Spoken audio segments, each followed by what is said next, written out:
چې د دې علماو تاسو سره ژوند دی د ستا په جماعت کې دی د ستا په مدرسه کې استاذ دی تاسو به د سره مینه کوئ تاسو به خپل بچی راولئ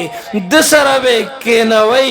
انشاءالله داسې کاریګر دی داسې کاریګر دی چې د وخت جنید بغدادیم درلته جوړ نکا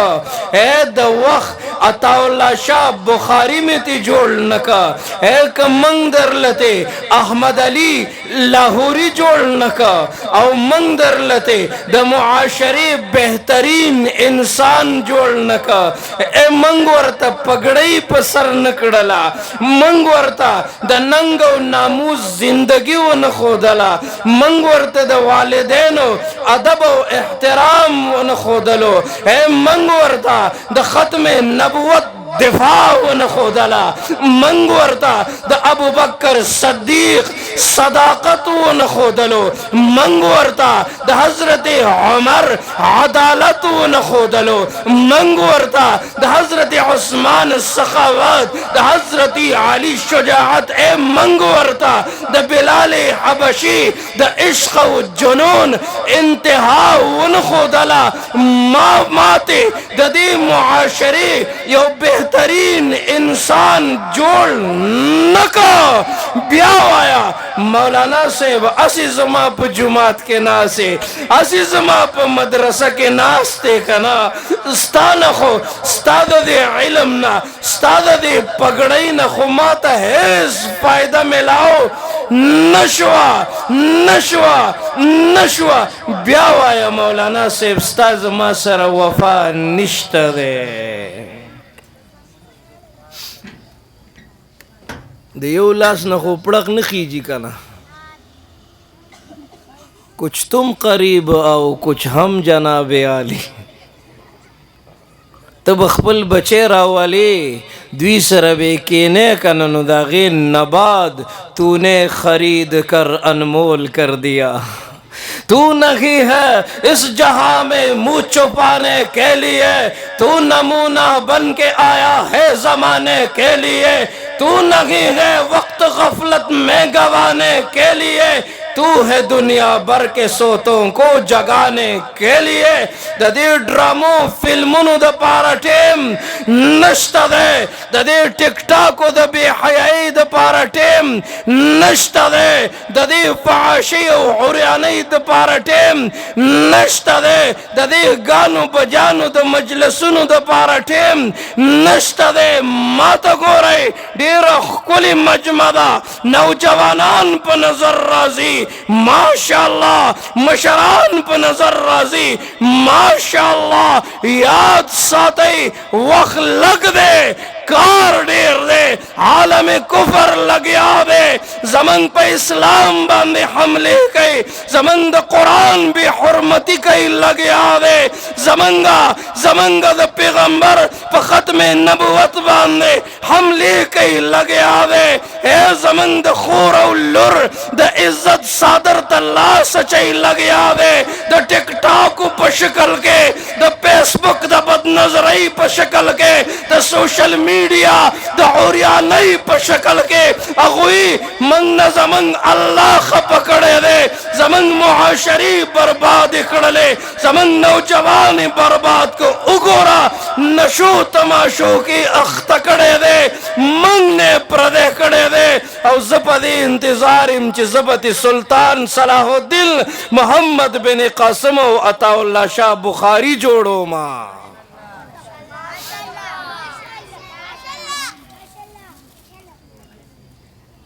زماد علماء کرام فکر دے و داغی ترجمانی کو ماں زخوننم ناستے ماں زما مولانا صاحب ننم ناستے زما قاری صاحب ننم ناستے د شپې په 4 بجې واړه را اوچت کړل ښا قرآن تناس دی لگیا دی ټول شپه قرآن ویلو ټول ورځ قرآن ویلو دویم شپه شروع شوا د شپې قرآن وی لگیا دی د شپې قرآن وی لگیا دی زمان مولانا صاحب تفسیرونه کتلی دی تفسیرونه کتلی دی خواری کړي دا محنت کړي دی دغه نباد راغله دی په مدرسو کې سختۍ تیر کړي دی تکلیفونه تیر کړي بیا راغله دی ستاپدی جمعات کې ناشته ښا قرآن شریف کولاو کړي تفسیر کولاو کړي څومره د افسوس خبره ده تقریر نه بیان نه د زړه دردونه در سره شریکوم مولانا صاحب ناس دے تفسیر بیانای ترجمه بیانای زمن د اصلاح لپاره ناس دے ز بیان لروانو مپلار باندې زما داسې هغه جمعات باندې نظر شو مولانا صاحب ناس دے ځانته لوډ سپیکر لګولې دے مولانا صاحب ته دوه کسان ناس دي څومره د افسوس خبره ده پوهېږي په خبره دوه کسان ورته ناست او بیا په کلی کې واده و زه داسې مخکې روان وم د اتوار شپه وه د ګانو بجانو ماحول جوړ دی صاحبه مشران کشران ټول په شریک خپل الله خفه کوي لګیا دي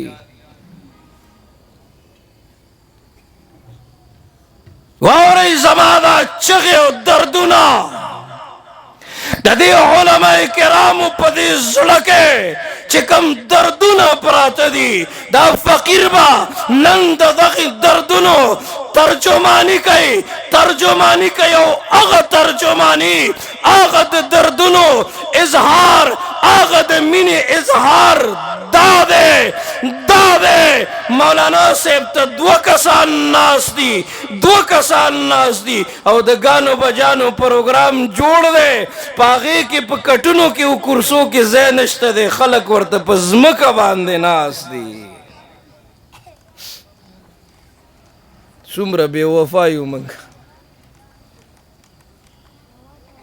چاته وې میلمه به ورکره راغې ډیوه به یې مړه کوله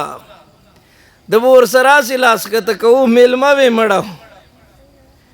چاته وې د یو چیلي سر به په اوو کورونو ګرځو دوی به یې موږ کشته دوی له ورکوي موږ کشته دوی له ورکوي واپس به همغې کور ته راغې چاته وې څوک زکات اخیستو والا نو چاته د جهاد میدان به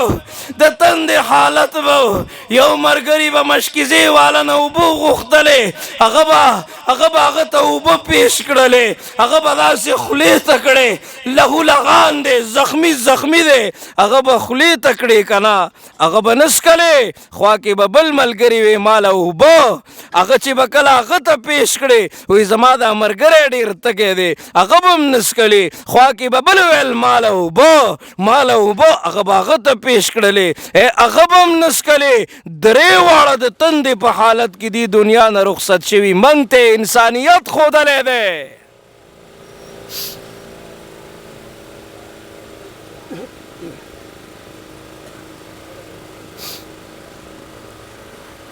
دا زموږ څه حال دی چاته وې بی بی فاطمې د پرتوک په کپڑا دویمه کپڑا تاو کړې وه چا ورته وویل دا ولې وایي چې زما د پرتوک په کپڑا باندې د غیر نارینه نظرونه لګي چاته وې د الله قرآن وی یا ایها النبی قل لازواجک وبناتک ونساء المؤمنین چاہتا ہے وقرن فی بیوتکن چاہتا ہے ولا تبرجنا تبرج الجاہلیت الاولا چاہتا ہے وقل للمؤمنات یغضضن من ابصارهن ویحفظن فروجهن چاہتا ہے وقل للمؤمنین یغضوا من ابصارهم ویحفظوا فروجهم من پا قرآن باندی ځان نوے پوی کڑے